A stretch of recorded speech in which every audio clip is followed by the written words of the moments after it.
Key. Hi, Will. Hi. Welcome to the podcast. Why, thank you. I'm a big fan. Okay, let's start at the very beginning. Are you from the Sault? I was born in Sault Ste. Marie. Yes, and then at the age of 3, when my brother was born, we moved to Eliot Lake. Very cool. So where did you go to, like, elementary school?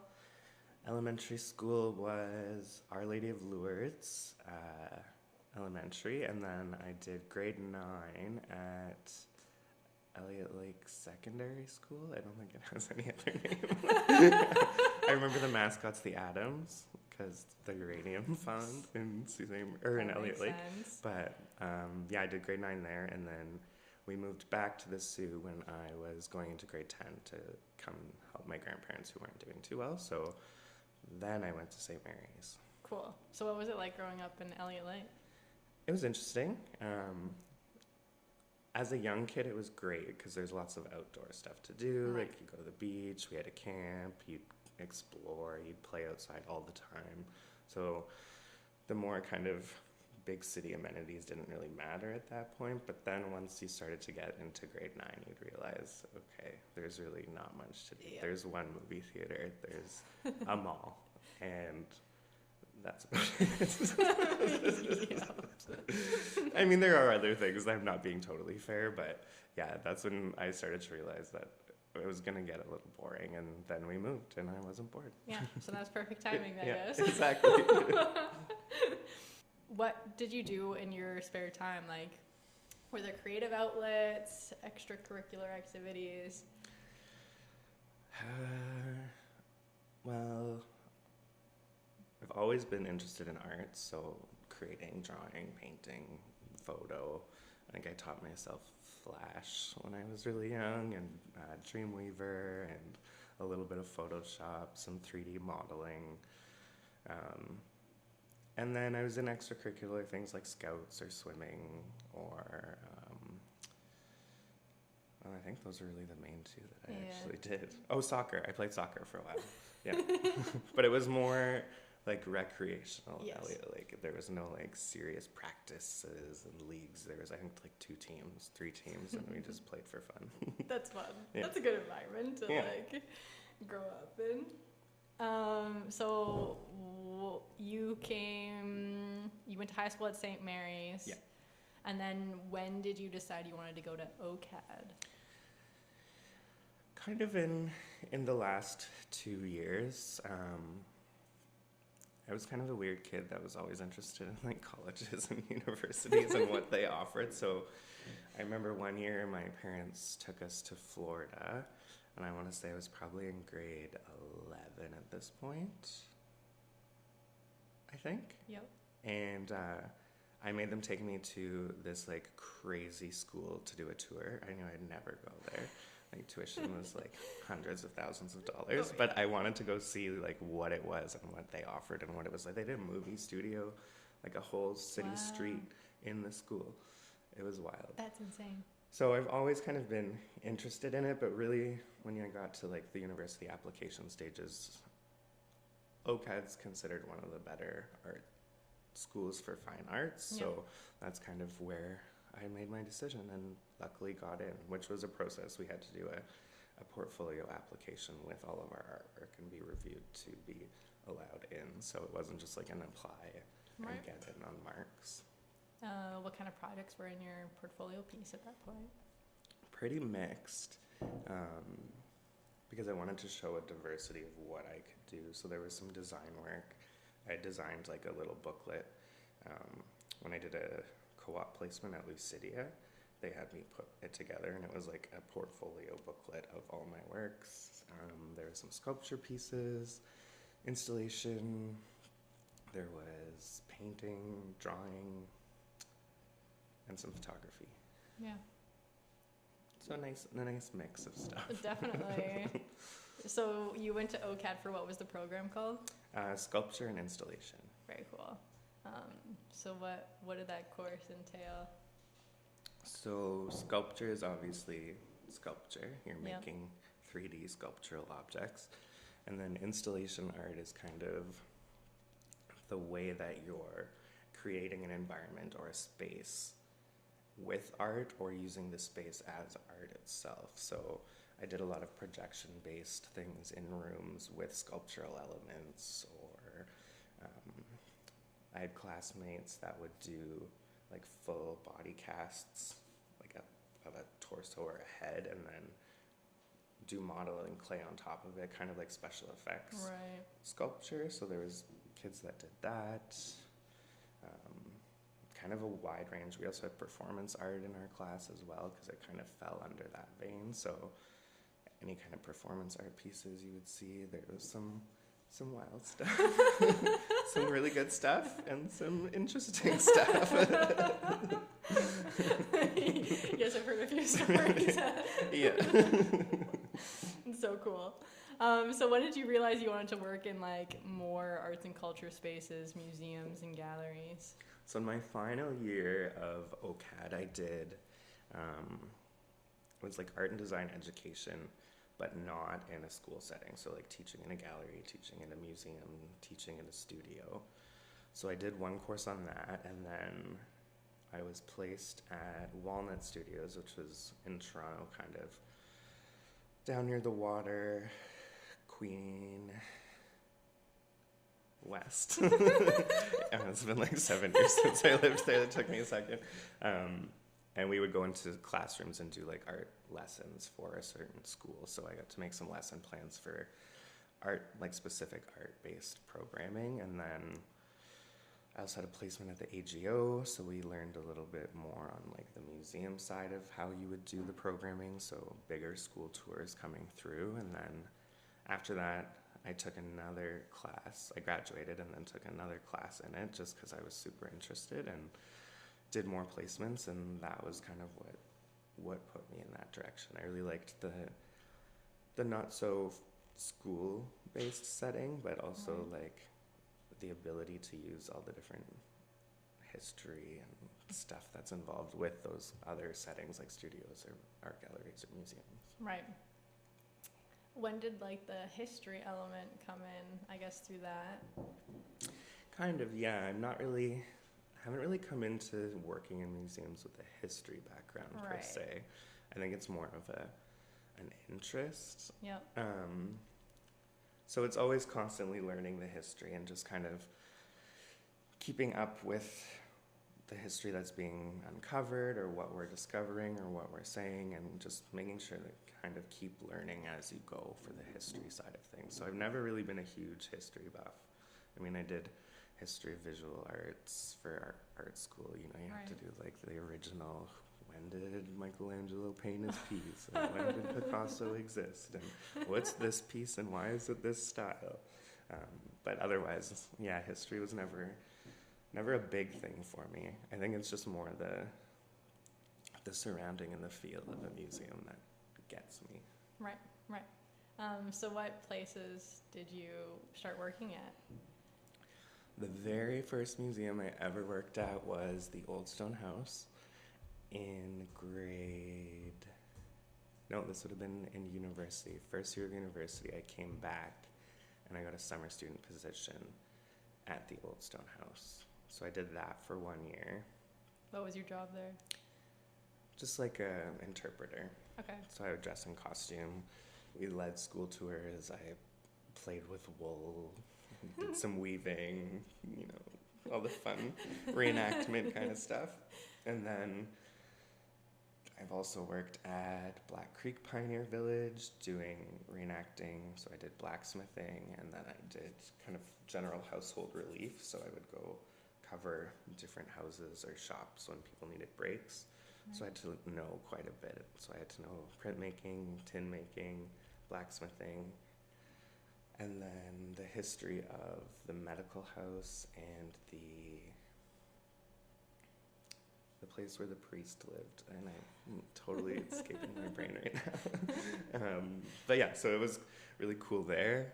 Lots of different things to explore and learn and try, and Then I did Scarborough Museum as an educational programmer, so really focusing on that programming side of things and developing group programming, school programming, working with the schools when they would come, or creating new kind of programs with university students that would come from the University of Scarborough. So I did that for a while, came back here. I worked at Parks Canada at the canal for a little bit, the Old Stone House again for a little bit, and now I am back.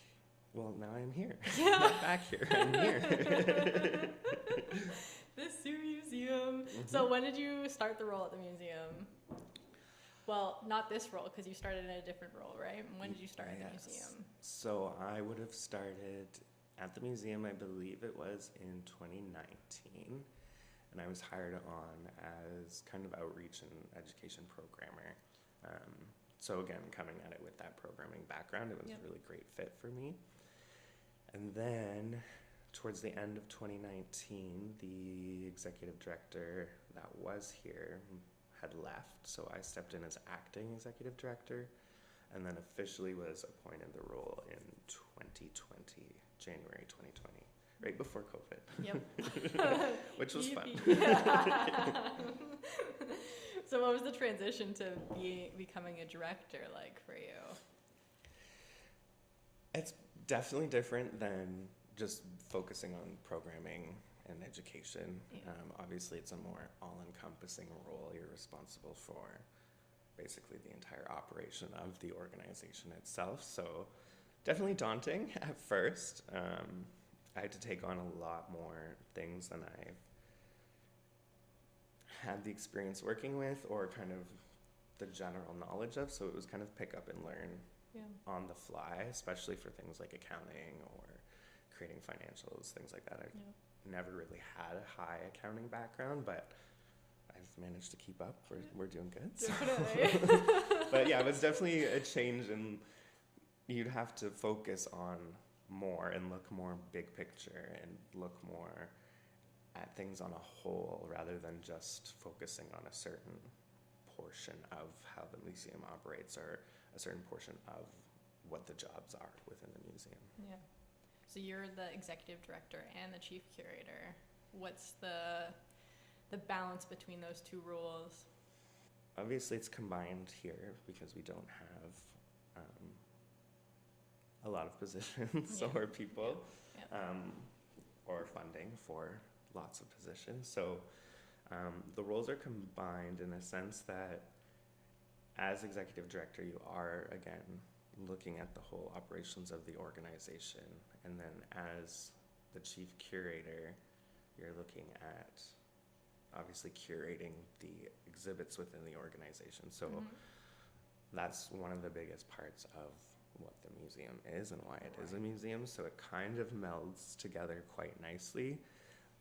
In other places, I guess the difference would be the chief curator would solely focus on that curational aspect and not have to worry about the executive director portion, like the finances and the operations. And whereas here it's merged together. But I guess that would be the difference. What has been your major focus as the director for the past few years? Focuses, I think, I was going to say a couple. Definitely fixing some of our collection-based issues and problems that we've had in the past. So making sure that they're more organized, more compact, more accessible, more properly cataloged, because that's something that we haven't really had in quite a full respect in the past.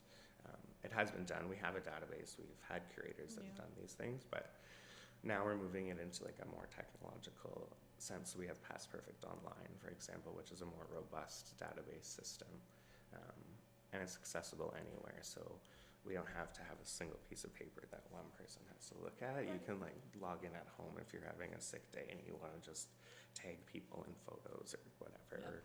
We can provide this now where researchers can log in and again be anywhere in the world and check out the database. So once that's fully done, that will launch. A couple other focuses, making us a little more modernized, so updating a lot of kind of our designs, thanks to Mairi, and all our panels, and putting out some new products, refreshing the website, getting our branding on par, having some cool swag to sell, like the sweater I'm wearing right now.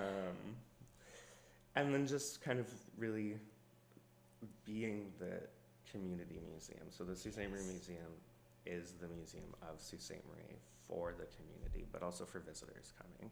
So we need to be telling the story of the community in a whole. So I guess really working on partnering with different agencies or organizations and capturing some of the history that we might not have captured in the past or hasn't been thought of to be captured. So things like, well, obviously the COVID, that was an important one for us to capture that and how it affected Sault Ste. Marie.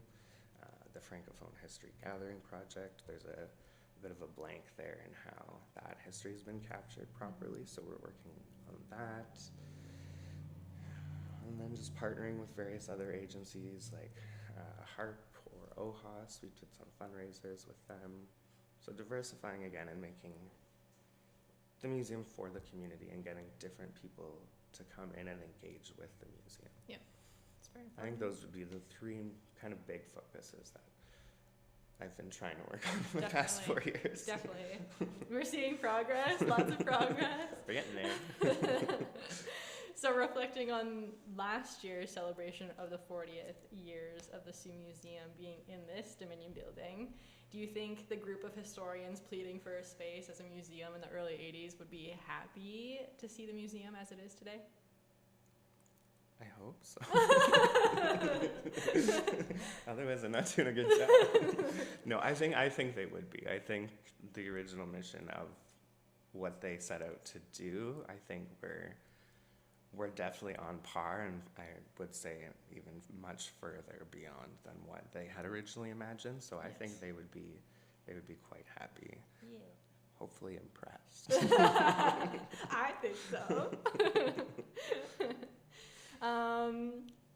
There have been many updates and changes, like we kind of discussed, that have evolved the museum under your direction. So what are some of the changes that you've implemented specifically in the last 3 years? We have, in the last 3 years, implemented collections and storage reorganization. So again, compressing artifacts and archival storage so that we're able to collect into the future and also have it organized in a more sensical fashion. Along with that comes that past perfect database, so getting that up and running has been a big focus or project. Bringing in some new tenants, so we have some new friends that now reside in the museum. Yeah. So Fringe North, we got Culture Days Northern Ontario. We've had the Weavers Guild here forever, but they're still kicking around. And then bringing in some new groups and programming. So we have a life drawing class. We have the Highland Dance Studios that are here. We have another group that's doing Hungarian fencing. We have the Algoma Art Society that does meetings here on Wednesdays every month. Yeah, lots. What else have I done? I'm trying to think. Updating panels and graphics and making the exhibits a little more interesting and intriguing, and just kind of replacing some of the old stuff that's faded over time as well. We completely redid the military gallery. Yeah, that's right. That was a big project, but it turned out really great. We've opened the digital studio up here on the 3rd floor where we're sitting right now. So that was a pretty big project, and we're now in a project from this with the Ontario Arts Council doing a digital media club. So that's pretty exciting. Yeah, and this is expanded. We can provide more services like digitization of our collection, as well as anyone who has old tapes and family memories that they want brought into the digital world. Yeah, exactly. It gives us that opportunity. Also, a little bit of a revenue stream. Yeah. To kind of keep this going and have staffing up here to provide that service. But yeah, we're able to do our collection, but we've helped out a lot of different people so far. I know Blind River has given us a bunch from their museum to kind of assist in digitizing, and then we've had quite a few individual requests for slides or 8mm film or VHS conversion, cassette tapes. What are your hopes for the museum in the years ahead? I can give you like 1 year, 5 years, 10 years. Obviously, that will still be here in 10 years. Yes. But I don't think that will change. That's a really good question. Obviously, I'd like to see my plans of finalizing updates on exhibits and galleries kind of be completed. I know that that's always going to be an ongoing change that has to happen, but at least then we can have a set standard where we're at this point and then refresh from there. I'd like to see all the people of Sault Ste. Marie come visit us at some point. I think that would be really awesome.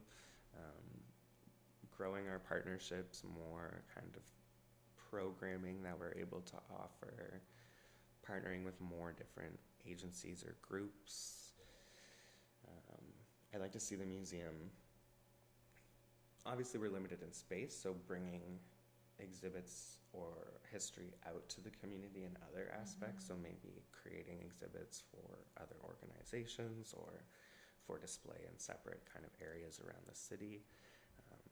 Because we can only put out so much at a time. We do rotate as much as we can, but there's like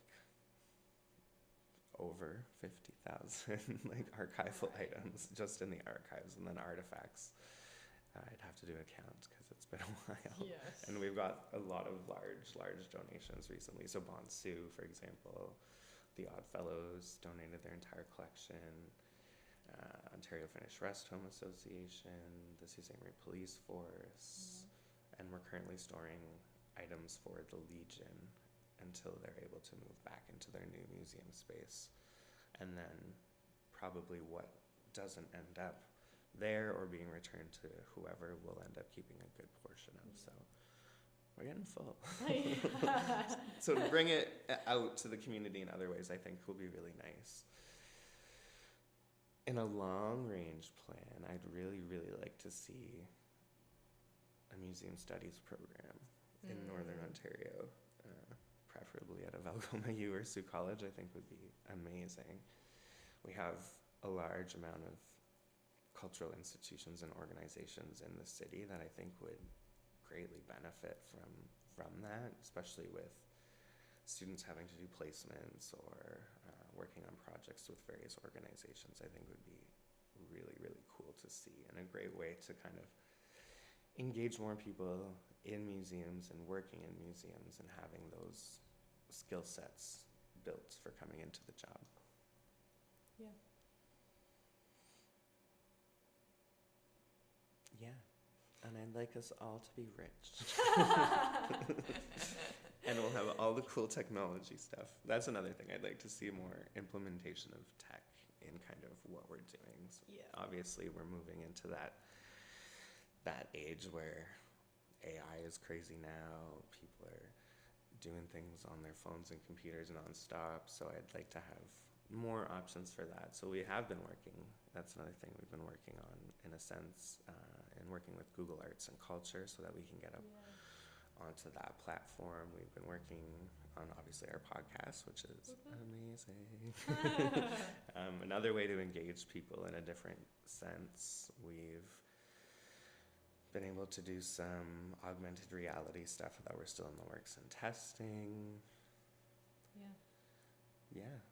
So I think having more of that ability, which also allows us to bring more of the collection out to the public. Not necessarily in the physical sense, but at least in a sense that they're viewing and able to access those materials. Yep. So the Sault Ste. Marie Museum is a charitable nonprofit organization. So our funding comes mostly in the sense of grant applications, so funding from various sources, federal government, provincial government, or funding organizations. We do get funding from the municipality, the city of Sault Ste. Marie, on an annual basis to operate, and then the rest is from if we're doing fundraising, admissions, donations, programming, events, things like that. But the most chunk of it is those grants that we write and the funding that we request from the city every year. Yeah. Makes up the biggest portion of where our money comes from. And a lot of those grants go directly to programming and certain initiatives that we...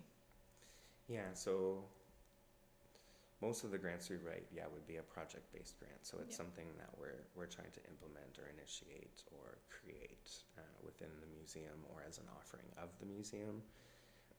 There's not necessarily like a stability fund where you're just getting money to exist. We are lucky that we are part of the the Community Museum Operating Grant CMOG. So we do get an annual fund component from that every year. It's not huge, but that is a steady stability funding that we can rely on. Right. It's not gonna like solve millions of problems, but it is there to help sustain. And then the city funding is usually very stable. If anything, we ask for an increase, and we might not get that increase, but there's never been a time when they would pull it away from us. Right. And I don't see that ever happening. That's good. That's great. Yeah. Yes. We need the stability. Yes, please. Maybe we could talk about our team, who's all under you and who's helping build the museum. Yeah, that's a good one. My team is fantastic. That's why we're at where we're at today. I guess when I first started in the director position, we had a very small staff. Yes. I believe there was four or five of us. Now we're up to 12. Obviously needed to do the things that we're doing and kind of sustain the operations of the organization. So we got Rick, who's my assistant curator / curator. We have Layla, who's collections manager, so she manages the storage and organization of the collections. Rick mostly does the accessioning or inputting of that into our database and making sure that they have their numbers on them. We got Mairi, who does all of our awesome engagement and design and the podcast and all the graphics for everything. So if you ever come to the museum or you're looking at us anywhere, that's Mairi. She does a great job. We had Alicia, who is outreach and programming coordinator, but she's currently on mat leave with the cutest little baby ever. So right now in that position we have Chris, so that's focusing on group tours, school tours, developing programming, and as well as helping with some of our didactic for some of our panel writing, making sure that it's accessible and meets the needs of that department as well. We have Nicole. She does all sorts of stuff. She's kind of the everything girl. She'll do a lot of collections research, programming development. She's also a lead for us in anything French that we do at the museum, so she's kind of our francophone speaker. So we love her for that, because that's something else big that we're trying to work on, is expanding our offerings to be able to present them in both official languages. So having her here is great help for that. We have Bridget. She manages basically our gift shop, our memberships, and any of our tracking. So analytics on our website, stats on Facebook, stats on Spotify, and kind of compiles the list of visitor reporting for me. We have Justin, who does our research, So if you're submitting a research request, or if we need internal research done for any of the projects we're working on, that's what Justin takes care of for us. He also writes our blog, which is awesome. We have Sam. Boy Sam. There's two Sams. And 3 in the building. And 3 in the building, that's right. So we have to have unique identifiers. So Sam has been helping with some collections-based stuff, so organizing and tracking some of our collections inventory to be input into Past Perfect, as well as some research components. We also have Girl Sam. Yep.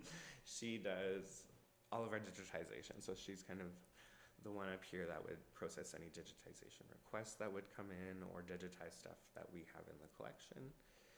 She also manages a lot of the input of our Past Perfect stuff that was from the past. Past Perfect. Yeah. So basically we took our database and imported it, but there was some data that was missing from that original database, so she's taking it back to our original cards and making sure that data is properly captured in there, which is a big job. Yeah. We have Bella. Bella helps me out with all the tasks that I need. She's kind of the assistant, so anything I need her to do, she'll help me out with, as well as she's been working on scanning a lot of our collection back in at a higher resolution so that we're able to actually use the images that we have digitized of our collection. Oh, and Dave works in Toronto, and he does our AI and like high level technology stuff. Right. That's everybody. The great team. And then we have volunteers that come in, and thanks to them, and our board of directors, thanks to them as well. They're volunteers. And yeah, that's kind of how we work. Yeah. That's the life of the museum. from the mind of Will. Okay, now is there anything else? Not that I can think of. I think I would just say, take the chance, make a visit, yes. Come on down. I know museums might not always be the top attraction on people's minds to check out, but I think you'll be surprised at what you see, what you learn, what you find, or just the atmosphere that you are in. It's a great place to spend an hour or a day, whatever you kind of are feeling is up to you. But I think that they're definitely worth checking out. So come on down and discover your museum. Yeah. Okay, now we have to do the final question that I'm asking everyone. Okay. Have you been thinking about it? So 100 years from now, the museum has an exhibit on you, Will. What would 3 artifacts be, and the title of your exhibit?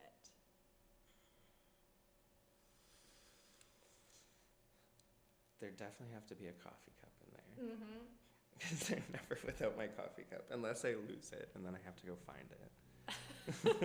Literally, or start another one, and then have 2 floating around somewhere. So maybe one artifact would be a coffee cup.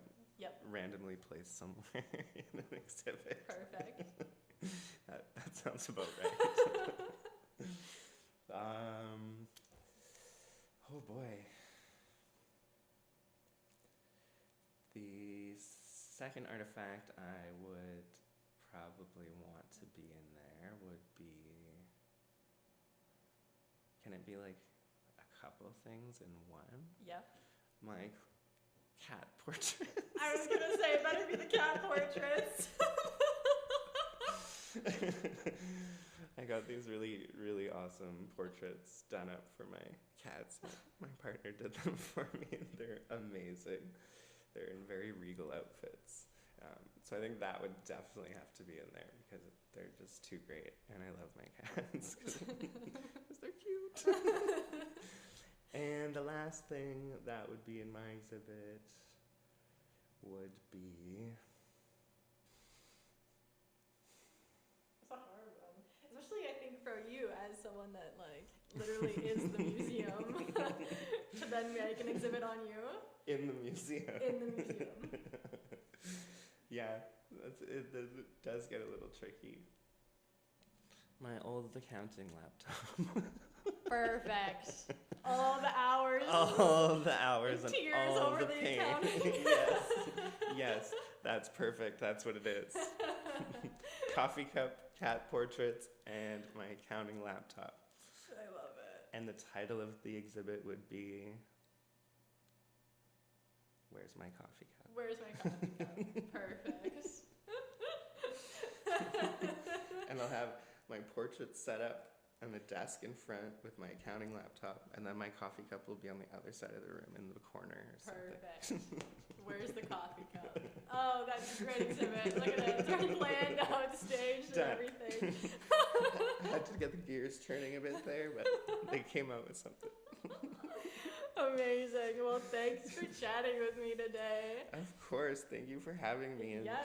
thank you for doing such an awesome podcast. It's been, how many episodes are we at now? Well, Published 100 new episodes. Then there's been a few reposts. And I think this will be our first one going back. So this is the launch of season 2 of the Stories of Northern Life podcast. Yeah, season 2. Get ready. And thank you to everyone who listens. Yes. We love you. Yes, we love you very, very, very much. Thank you.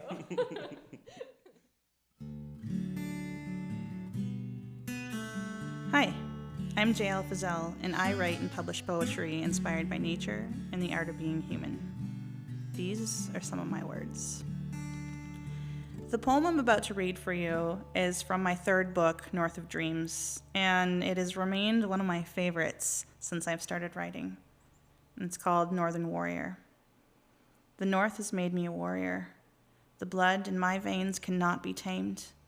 I can survive the dangers of these lands, for I have become master of the wild, and I have learned how to turn barren landscapes into home. I hope this poem took you somewhere inside yourself that you needed to go. You can listen to my story here on the Stories of Northern Life podcast. Links are in the show notes.